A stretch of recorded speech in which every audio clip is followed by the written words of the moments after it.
Alexis Moncayo y Licenia Espinel comparten un diálogo con el invitado. En Punto Noticias hablamos de...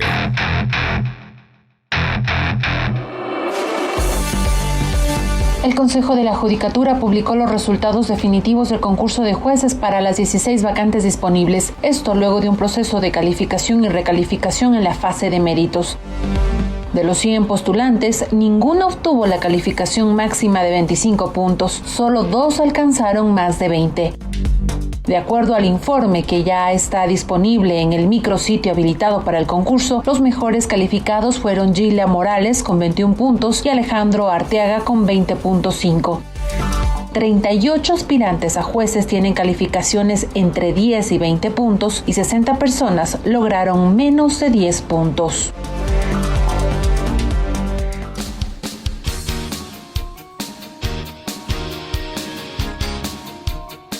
Ya son las 7 de la mañana con 45 minutos, 7 con 45 minutos en Punto Noticias, primera emisión. Saludamos con el doctor Gonzalo Silva, abogado penalista. Doctor Silva, ¿cómo está? Buenos días, bienvenido, gracias por atender nuestra invitación. ¿Cómo mira usted el desarrollo de este polémico concurso de selección de jueces de la Corte Nacional de Justicia? La calificación de la fase de méritos de los postulantes a jueces de la Corte Nacional de Justicia puede reflejar la calidad de los magistrados que tendrá esta Corte desde el próximo año, la más alta entidad de justicia ordinaria del país, con calificaciones de por sí bajas. ¿Cómo está, doctor? Buenos días. Le acompañamos a Alexis Moncayo y quien le habla, Licenia Espinel. Buenos días, señora licenciada y señor licenciado. Un saludo cordial y a la ciudadanía igual. Mire, es necesario acudir al antecedente para encontrar en este desarrollo el consecuente. ¿Cuánta razón se ha tenido de comentar, de criticar al irrespeto del pueblo, al que el pueblo ecuatoriano sintió después de la votación de la consulta popular del año 2018? Se dijo, y con engaño, que se iba a evaluar a los órganos de control, que se iba a despolitizar, que se iba a despartidizar y que los nuevos procesos ya no serían amañados ni mañosos. Así se dijo y así se publicitó. Entonces, al irrespetar la consulta popular que ordenó, nosotros votamos, porque haya este cambio, o que se ejecute este cambio. Pero en el camino, el Consejo de Participación Ciudadana, designado después de que envió el señor presidente 7 ternas al Congreso Nacional, o la Asamblea Nacional, eligieron prácticamente a dedo a todos. Y pues desconocieron el tenor literal de la consulta, que dispuso, en respecto a la evaluación, evaluar y designar inmediatamente, así dice la pregunta 3 de la consulta. No. Y respetaron y encargaron a todos los órganos de control, a personas allegadas al Consejo de Participación Ciudadana y Control Social, que hasta ahora se mantienen en diferentes instituciones del Estado, que no han sido designadas. Con este antecedente nos encontramos que el Consejo de la Judicatura, de acuerdo a la norma constitucional y al Código Orgánico de la Función Judicial, es el encargado de procesar la designación de los ministros, de los servidores públicos de la Función Judicial. Y en particular hablemos de los señores ministros de la Corte Nacional de Justicia. Entonces, ¿quiénes son los que integran el Consejo de la Judicatura? Es lo que todo el mundo se pregunta. Uno designado por un fiscal encargado, otro designado por un defensor público encargado, uno del Ejecutivo, otro del Legislativo y otro directamente de la presidenta, la señora presidenta de la Corte Nacional, que es la que preside el Consejo de la Judicatura. Que si mal no recuerdo, el doctor Trujillo y el doctor Dávila se opusieron a esa terna enviada de la presidencia de la Corte Nacional, pero sin embargo eligieron a una desconociendo la terna. Entonces tenemos este antecedente. Por más que quieran que ahora designar de la mejor manera, no lo hacen ni lo podrán hacer porque tienen un antecedente. Entonces, ¿qué es lo que está sucediendo? de que nos encontramos que no se ha planificado estratégica ni metodológicamente planes para la designación de ministros de la Corte Nacional, que debieron acudir a que los procesos evaluatorios tienen 3 fases: el cognitivo o de conocimientos, el actitudinal o de procedimientos y el procedimiento para estos. Entonces, si no se planifica de esta manera, ¿cómo se puede invitar públicamente a que intervengan abogados de primerísima calidad que existen en todas las áreas y ramas para el ejercicio de la administración de justicia? Doctor en el Gonzalo camino se Silva, van desarrollando temas y reglamentos, alteraciones de reglamentos y más cuestionamientos que es lo que está ahora aconteciendo. Doctor, ¿cómo está? Muy buenos días. Yo quería preguntarle sobre el formato para selección de jueces, porque acá en el Ecuador somos expertos y somos campeones número 1 para refundar el país, para inventarnos o para copiar también modelos del exterior. Uh-huh. ¿Cuál es, a su criterio, por su experiencia, cuál es, digamos, el mecanismo más indicado o más adecuado para seleccionar jueces y para no estar cada cierto tiempo o cada cambio de gobierno, ¿no? Enfrascándonos en esta historia, para no tener, como decía nuestra invitada el día de ayer, banquetas afuera de la corte, para no tener pichicortes, para no tener estos procesos tan faltos de transparencia y opacos? ¿Cuál debería ser el mecanismo más adecuado para la selección de jueces? Vea, señor licenciado, el problema nace en que todo el mundo quiere una despolitización y despartidización de la función judicial. Todo el mundo. Eso es el anhelo. Pero no va a acontecer esto jamás mientras no se mire mediante una estrategia de cómo designar, evitando la politización y la partidización de la administración de justicia. ¿Por qué no pensar, por ejemplo, en que teniendo el dinero que tenemos y no mucho para gastar, invitar a los mejores profesionales que existen en las diferentes áreas, no solamente en Latinoamérica, y me iría hasta España, para que sean ellos los que elaboren un manual para procesar la designación, para procesar la calificación y su designación? No es problema mayúsculo. ¿Por qué? Porque los méritos ya están se acreditan públicamente a través de los documentos que uno presenta. Ya. Es de la fase de conocimiento. ¿Quiénes son los que actúan como tribunal de investigación o de calificación para los ministros de la Corte? A quienes ni siquiera los conocemos, a quienes nunca han ejercido la profesión, a quienes nunca han acudido al foro, etcétera. Entonces no tenemos esa calidad, esa credibilidad de que sean los mejores que califican, y esas son las consecuencias que tenemos. Inviten a gente que sabe. Y seguro estoy, señor licenciado, de que se presentarán muchos profesionales, muchos, de quilates y de conocimientos y de actitud para ejercer la magistratura más alta de la administración de justicia. Pero existe esta desconfianza, estos reglamentos que en el camino están cambiando, renovando, desistiendo, otros implementando, pues, por Dios, imagínese usted, señor licenciado, cuánta vergüenza sentirán muchos de los señores jueces o ministros de la Corte Nacional que están hoy por hoy, ejerciendo esa alta magistratura y pronunciándose en los casos más acuciantes o más de publicidad en el país, con semejantes notas.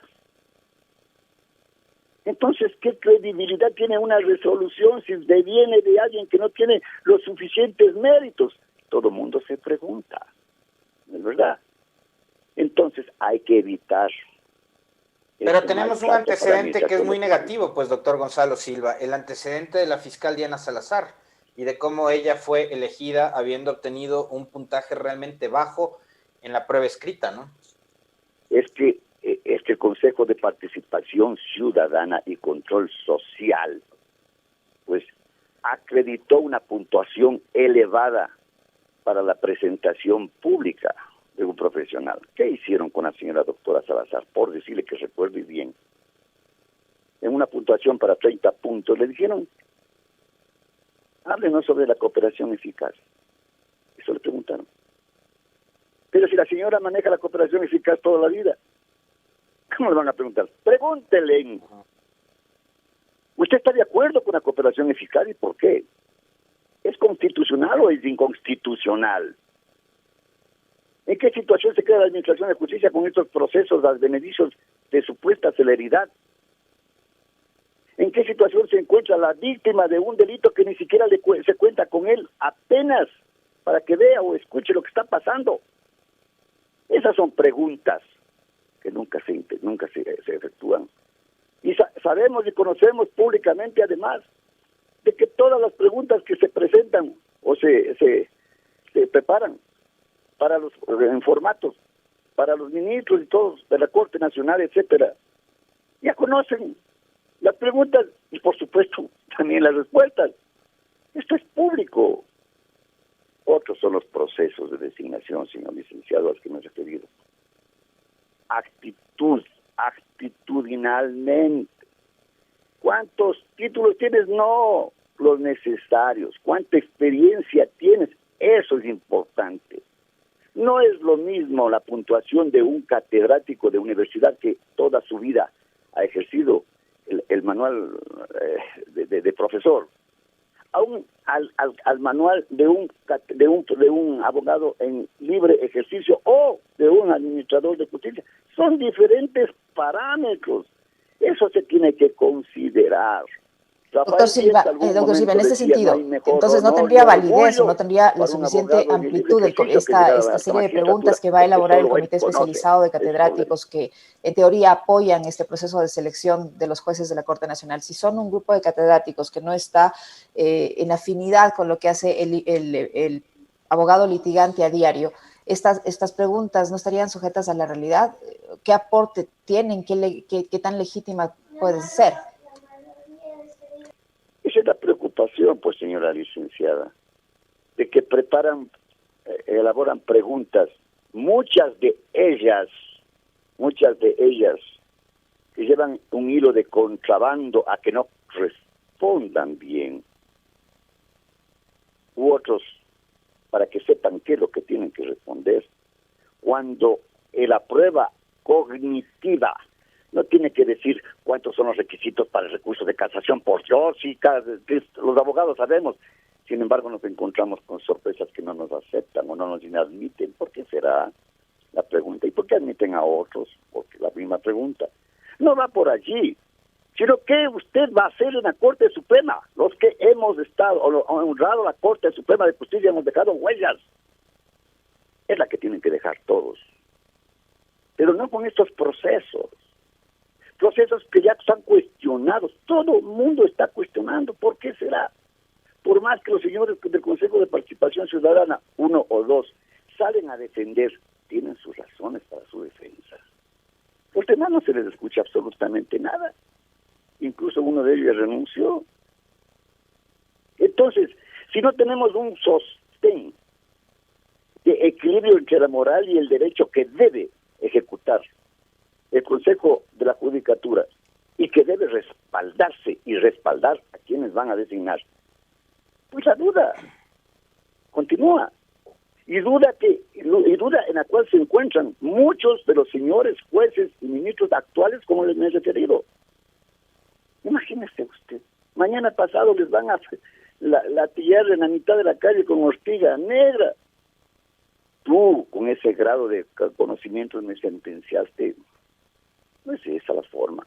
Todo el mundo o toda la ciudadanía busca jueces con capacidad y con probidad que respeten, que se pronuncien sobre su derecho violado, pero legalmente. No que vienes de esta fila o vienes de esta otra ala. No, señor.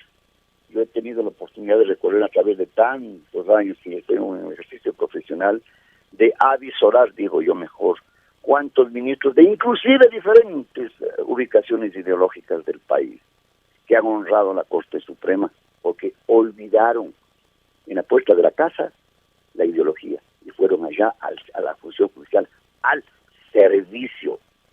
Bastaría ver para recordar de lo mejor que ha habido, de lo que yo recuerdo, en en el año 78, cuando el señor doctor Gonzalo Carolis fue presidente de la Corte Suprema. ¿A quién invitó para ser ministro de la Corte Suprema? Ahí se va a encontrar que habían comunistas, que habían socialistas, que habían conservadores, etcétera, de primerísima calidad, sin ningún cuestionamiento. Así fue, señor licenciado, y más allá que se critique y se comente, la Corte del año 2004, la que se le denosta como Pichicorte, fue la mejor corte que ha habido en los últimos 40 años, señor licenciado y señora licenciada. No fue calificada jamás como la más corrupta, ni menos corrupta, fue Corte Suprema de Justicia. Todas las demás han sido cuestionadas, amañadas, festinadas políticamente. Es lo que tiene que acabarse. Por Dios, no desaprovechemos esta coyuntura que todavía tenemos de lograr que muchos profesionales de altísima calidad y quilates como lo he referido honren la Corte Suprema de Justicia. Invíteles. Lean a José Félix Silva en el año 1918, cuando el presidente Baquerizo Moreno, cómo invitaban a los abogados de primera calidad a que honren la Corte Suprema. Y abogados que decían, no te creo a ti como ministro que me vengas a invitar, que venga el mismo presidente a invitarme. Ese honor tiene que llegarse a dar nuevamente. Ella proclama que lo hacemos delicada, respetuosamente. Procesos evaluatorios cognitivos, actitudinales y procesales. Allí está la solución para todo este problema, señor licenciado y señora licenciada. Yo le quería consultar, doctor, porque usted mencionaba algo que me parece que es además el trasfondo de todo esto, y es el de la despolitización de la justicia. Pero cuando tenemos, digamos, mecanismos que parten desde la misma política, que es la que decide, porque esto se resuelve a través de las decisiones políticas que se adoptan, ¿cómo se puede hacer para que no influya precisamente el quehacer político en las decisiones judiciales? Usted decía bien, esto no tiene que ver con tanto la institución, sino con quienes llegan. Y yo estoy de acuerdo, porque podemos tener una corte llena de socialdemócratas, de progresistas o de representantes de la democracia cristiana, más de la derecha y de tales, pero ellos a través de sus fallos, de sus decisiones judiciales, nos van a demostrar que dejaron, como usted decía, la ideología en la puerta de su casa. Pero el problema es que acá la justicia ha sido utilizada además históricamente como un mecanismo para la persecución de los adversarios políticos. Y esto se ha profundizado durante esta última etapa en los últimos 3 años, ¿no? Utilizar a la justicia como herramienta para la persecución y para llevar a los tribunales los debates políticos, para bloquear y para impedir la participación política de X, Y candidatos o X, Y actores de la política. Entonces, con ese ambiente que tenemos tan contaminado de la política, va a ser como muy difícil que se quiera despolitizar la selección de jueces. Es que, señor licenciado, es necesario la planificación. Manifiesto y ratifico. Mientras la politización de la justicia se encuentre como primer punto en conocimiento, mientras no se entregue la verdadera autonomía e independencia a la función judicial, entiéndase, administración de justicia y órganos auxiliares como son la Defensoría Pública y la Defensoría Fiscalía General como órganos autónomos, que tengan sus leyes orgánicas para que manejen los procesos cognitivos, evaluativos y procesales de los que van a integrar. Mientras no tengamos este manual de autonomía e independencia, no tendremos la estabilidad de los funcionarios judiciales. Y si no tenemos este manual al que me estoy refiriendo, tampoco podremos combatir la corrupción. Y peor aún, lograr enaltecer o llevar adelante el respeto o la majestad de la administración de justicia. Entonces, allí está el esquema. Entonces, acudamos al primero. Decimos la despolitización y la despartidización. Muy bien. ¿Quiénes son los que van a elegir el Consejo de Participación mientras está en este problema ahorita? Porque mañana pasado va a designar el Congreso Nacional. Tendrá sus falencias. Sí, pero también es política la designación. Porque son busquemos el manual. ¿Cuál es el que al que me refiero, señor licenciado? Es a que se invite a otros profesionales de otras nacionalidades que tienen gran conocimiento, no solamente en el ámbito administrativo, sino en el ámbito de designación y, por supuesto, de conocimientos, para que ellos se encarguen. ¡Ay, cómo! Busquemos la independencia. Así como cuando no se cree en los peritos, pese a que existe un código orgánico integral penal, pese a que existe una constitución de la República, pues está facultado también para designar a peritos internacionales, ¿por qué no?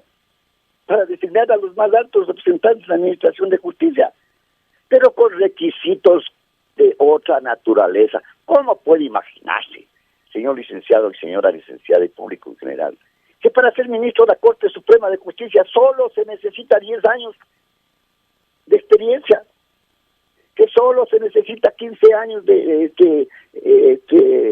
10 años de haber ejercido la magistratura o el profesorado o el ejercicio profesional, 10 años.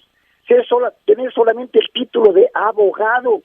Abogado es de tercer nivel. Yo tengo 4 títulos de cuarto nivel y 3 de tercer nivel. Por Dios, y me falta y mucho. Pero ¿cómo puede ser posible que un título de tercer nivel sea el requisito para la Corte Suprema de Justicia y que haya tenido un recorrido? ¿Con qué capacidad y probidad puede tener una persona en tan corto tiempo? Es el tiempo el que le va dando la experiencia, el conocimiento, la versación, la credibilidad, la fidelidad de la gente y de uno mismo con su aval. Pero tenemos requisitos de esta naturaleza. Entonces, ahí tenemos ministros de la Corte Nacional, de la Corte Provincial, de la Corte Suprema, como me refiero, con títulos de abogados. Señor, busquemos también un tiempo, pues. No puede ser menos un ministro de la Corte Suprema, debe llegar siquiera con unos 25 años de experiencia. 25 años de experiencia, sumados a otros 25 del estudio. Estamos hablando de un hombre ya maduro de 50 años para adelante, que ya tiene un recorrido, que ya le conoce la gente, al menos siquiera del barrio. ¿No es cierto? Esto hay que buscar, señor licenciado y señora licenciada. No es difícil. Ahora, es un hecho que este concurso va a continuar, contra viento y marea va a seguir. No se vislumbra que en el Consejo de la Judicatura exista la voluntad de corregir los errores que se han denunciado, las irregularidades o supuestas irregularidades que han sido denunciadas por diferentes sectores. ¿Cuál es el riesgo para la Administración de Justicia que este concurso continúe tal y como está realizándose sin que se observen estas sugerencias o estas recomendaciones o se hagan las debidas correcciones? ¿Cuál es el riesgo de que la nueva Corte o estos magistrados que van a salir fruto de este concurso integren la Corte Nacional de Justicia? Lo que va a pasar, señora licenciada, es que se va a eliminar el Consejo de Participación Ciudadana y Control Social.